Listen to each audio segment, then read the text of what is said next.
Sadtuanay, ahente siya sa mga appliances kagang ya mister, tricycle driver. Pero subong, ginadala na sa iban nga mga pungsod ang ilang mga produkto nga himo sa lampirong kun copy shells. Ang bugalis ang banwa sa ginikaran ang atong saksihan sa sini nga episode.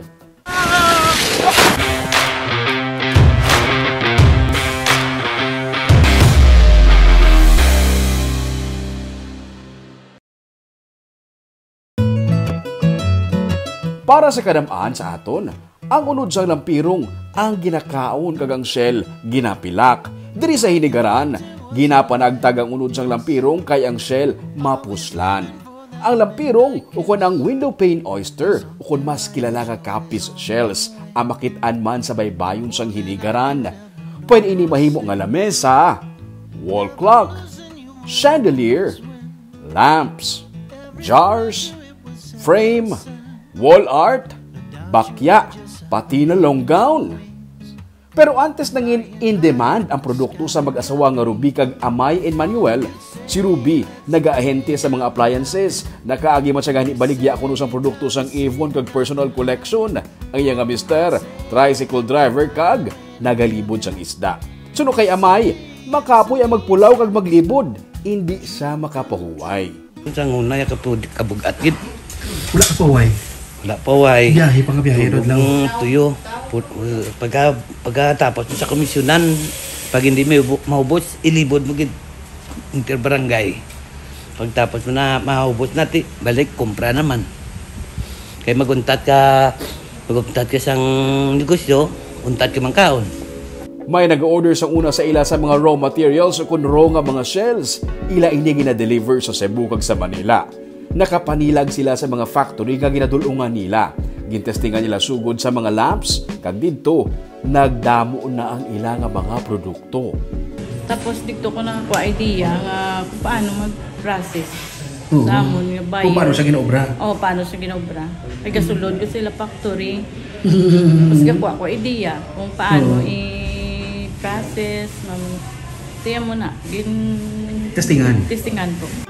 Sa bulig sang Department of Trade and Industry o kung DTI, napasulod sila sa libre nga mga training sumugod sang 2015. Masobra na sila sa 40 anyos sadto, pero hindi pa ulihi ang tanan para sa mag-asawa para makasugod sang ila kaugalingon nga negosyo.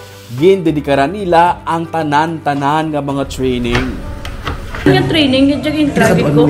Siguro isa na sa mga sekreto para makabalo ka sa mga design. Kung hindi ako, mister ko ga-attend, duwagi kami. Siya ginagahands-on sa hamon. Halin sa paghimo sa mga shell crafts, natunaan man ni Amay pati na ang paghimo sa fiberglass. Kung si Ruby pa ang pahambalon, bisan ano na lang mapensaran niya, ginatestingan nila. Ginahimo ganit nila nga mga accent sa ilang mga produkto ang wild grass. Ano ni Ron? Muna siya design namon. Ano ni siya? Sentimento, wild grass. Wild grass? Ginaline namon, sir. Ginaline. Ano ni siya kapamuko? Kailan na mo, daw Pinapang-harvest na namon doon. Mother of pearls, pati green shells kag talaba. Kag mapati bala kamo nga pati upas sang saging, ginagamit nila sa mga design nila. Tanan nga mga materials makitaan lang sa palibot. Upas ni sa. Ini upas ni. Upas? Sa saging? Ini kapisyal, ini upas. Natagaan sila sa lokal nga panguluhan sang hinigaran sang pwesto kung di sila makahimo sang ilang nga mga shell crafts. Layo sa pamalay, gani pwede lang sila makagamit sang chemicals. Sa sige-sige nga mga training gikan sa DTI kag sa buligman sang LGU sang hinigaran, nagadamo ang ilang nga ihibalo kag kadamo sila sang nagakahimo pagid nga mga produkto. Kung natawon mo ang ini nga mga relo kag mga jar, may gold nga mga copies shells. Wala ini ginpintahan niya ha. Natural lang ini. Kag ini ay naging posible, pinaagi sa pagsugba. Insakto na batian mo. Ginasugba sa uling ang shells para magwa ang nagaingat nga gold. Magpasugba ka mo sa tawo, pila kinabayad? 15 pesos per kilo. 15 pesos, isa ka kilo, sugbahan ay. Okay, pasugba ko ha. Sipat ka. Pati na. Tungtong ko lang din ha. Muna siya.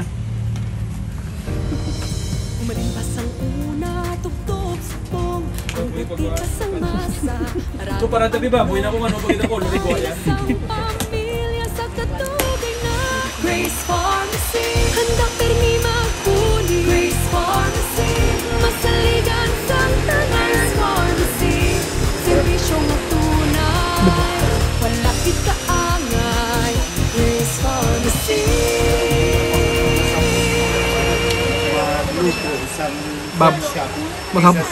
Yes sir. Masapos gid ya ang baboy sa bahon sa abone. Uti-uti. Mas mabuka pala oh. Bangod sa pag-evolve sa ilang mga produkto, kadamo na inisang nalabutan. Ang iban, gina-export sa ilang mga buyer. Sa nagligad nga Negros Trade Fair sa Makati, isa ka kumpanya ang nag-ubos sang tanan-tanan nila nga baligya. Ang ginadala man sa gwa, pero wala pa ko ga-export.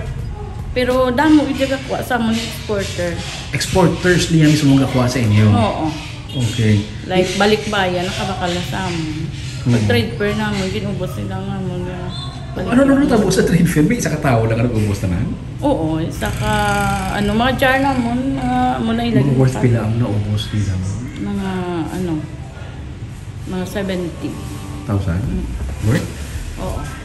Sa una kuno, kung makabaligya sila sa worth 5,000 pesos sa isa ka semana, nalipay na si Amay. Pero subong, may isa lang ka customer nga nag-order worth 120,000 pesos nga lamesa kag chandelier. Ang isang una, isang simana, nga 5,000, lipay-lipay ko na. Subong niya sir. Sa isa kasi mana mga pilang abili. Tsang na-customer ko si Nabel mo, sir. Dua ka items, 120,000. Tagduwa lang ka items, 120,000 ang imo nabinta. Ang chandelier yada sa may kan. Sa resort. Sa may resort siya ng chandelier yada nga 8 feet na Ano ka lagi mo na mga 15 days. Subong, ang ilang mga produkto ang sarang na makitaan sa negosyo center sa Plaza Sang Hinigaran. Yari man ini sa out of store sa Ayala Malls Capital Central sa Bacolod City. Ang nag-order naman sa ila, nag-chat lang sa ilang Facebook page nga Ruby Shell Craft and Arts. Subong, ang tatlo nila ka mga kabataan, napatapos na nila sa pag-eskwela kag may estable na nga mga pangabuhi. Bisan ano nga pag-uswag sa ilang negosyo, sila sa gihapon nga duha nagapangamot. Ginapakliningan lang nila sa mga tao ang ilang shells. Kung may dalag ko nga mga orders, nagakuha sila sang tao. Pero sila nga duha, wala nag-uuntat sa pagpangamot. Kadako sang ginlain sang ilang pangabuhi kung ikumpara sang una. Kisa agani ko no, nagapamangkutanay sila nga duha nga mag-asawa kung paano sila nakalabot sa estado nila subong. Primero ba na ako yung driver lang. Sang Tricycle. ikaw kay agent, siya ka driver. Subong furniture makers nakamuna ka shell. Muna ni. Grabe mo mo. Wala, gini-expect mo sa kabuhi mo, manapinsan mo. Wala, gapambal ko gani nga nakalabot ni sa amoniman. Galibag ba ni sa ulo mo? Tapos sa sang mister ko, paano ko ni na obraman tungod sang training bala nga ginatag sa mga DTI. Attend ako nga attend, wala ko ga-absent. Istorya nila, wala sa may ginapili nga edad ang pagnegosyo. Bisan wala ka pasang ihibalo pero kung porsigido ka nga matun-an ini, tanan posible. Para sa ila, ang pinakasikreto, wala ka nagauntat sa pagtuon kag training. Kung ano man ang nadangtan nila subong, nagapabilin sila sa gihapon kung ano sila sang una. Simple nga pangabuhi kag padayon nga nagahimakas.